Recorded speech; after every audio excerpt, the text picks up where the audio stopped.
दोस्तों, प्रिया फोन पर वासद से कहती है, वासद तुम लाख इनकार कर लो मगर तुम्हारी आंखें बता देती हैं कि आज भी तुम मुझसे इतनी ही मोहब्बत करते हो। वो मिडिल क्लास लड़की तुम्हारी जरूरत हो सकती है, तुम्हारी मोहब्बत नहीं। वासद गुस्से में कहता है, फरिया अपनी हद में रहो। आलिया मेरी बीवी है और मैं उसके साथ बहुत खुश हूं।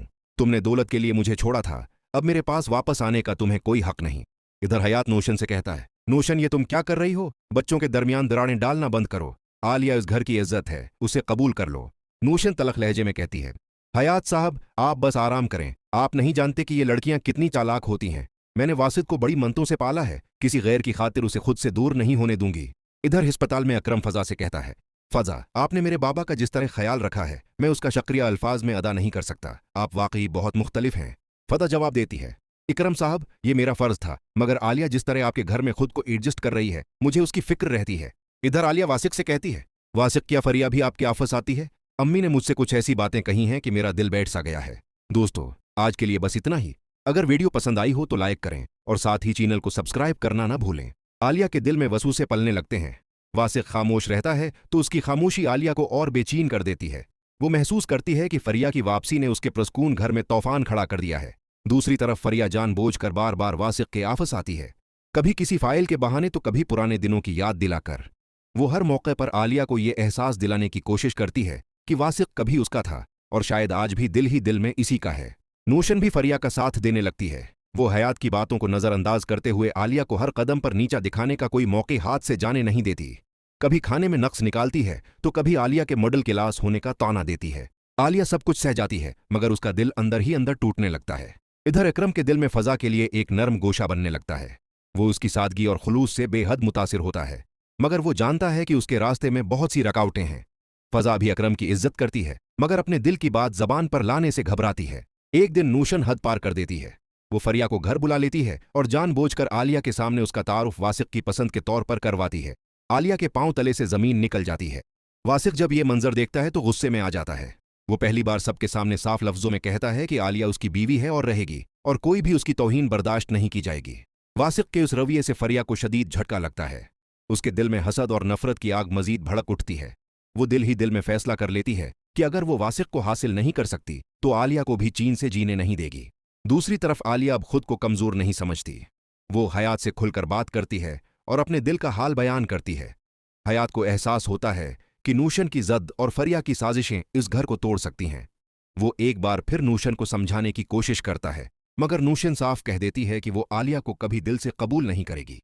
इसी दौरान एक नया इंकिशाफ सबको हिला कर रख देता है। इकरम को पता चलता है कि फरिया ने माजी में वासिक को छोड़ने का फैसला सिर्फ दौलत के लिए नहीं बल्कि किसी और बड़े राज की वजह से किया था। वो राज अगर सामने आ गया तो फरिया की सारी चालें बेनकाब हो सकती हैं। अब सवाल यह है, क्या वासिक आलिया का भरपूर साथ दे पाएगा? क्या नौशन अपनी जिद छोड़ेगी या घर टूटने की नौबत आ जाएगी? और वो कौन सा राज है जो फरिया की असल हकीकत सबके सामने ला सकता है? फरिया के दिल में पलने वाली नफरत अब एक खतरनाक सूरत अख्तियार कर चुकी थी। वो हर लम्हा यही सोचती कि किस तरह आलिया को वासिक की जिंदगी से निकाला जाए। दूसरी तरफ आलिया की खामोशी अब उसकी कमजोरी नहीं रही थी बल्कि वो हर बात गौर से देख और समझ रही थी। उसे अंदाजा हो चुका था कि यह जंग सिर्फ मोहब्बत की नहीं बल्कि इज्जत और एतिमाद की भी है। एक शाम वासिक दफ्तर से देर से घर आता है। नौशन फौरन मौके देखकर आलिया पर इल्जाम धर देती है कि उसकी वजह से वासिक परेशान रहता है। आलिया पहली बार खामोश नहीं रहती और मजबूत लहजे में कहती है कि अगर कोई मसला है तो वो सबके सामने बात करने को तैयार है। हयात ये सब देखकर हैरान रह जाता है। उसे पहली बार एहसास होता है कि आलिया वाकई इस घर को जोड़ने की कोशिश कर रही है।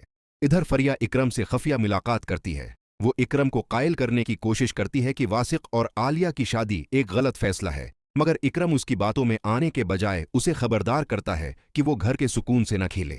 फरिया को अंदाजा हो जाता है कि अब इकरम भी उसके रास्ते में रुकावट बन सकता है। फज्जा जो खामोशी से सब कुछ देख रही होती है, एक दिन आलिया से तन्हाई में मिलती है। वो उसे बताती है कि फरिया के इरादे ठीक नहीं और वो किसी बड़े कदम की तैयारी में है। आलिया का दिल कांप जाता है मगर वो खुद को संभाल कर कहती है कि जब तक वासिक उसके साथ है वो किसी से नहीं डरेगी। इसी दौरान वासिक को एक चौंका देने वाला सच मालूम होता है। उसे पता चलता है कि फरिया ने माजी में उसे छोड़ते वक्त झूठ बोला था।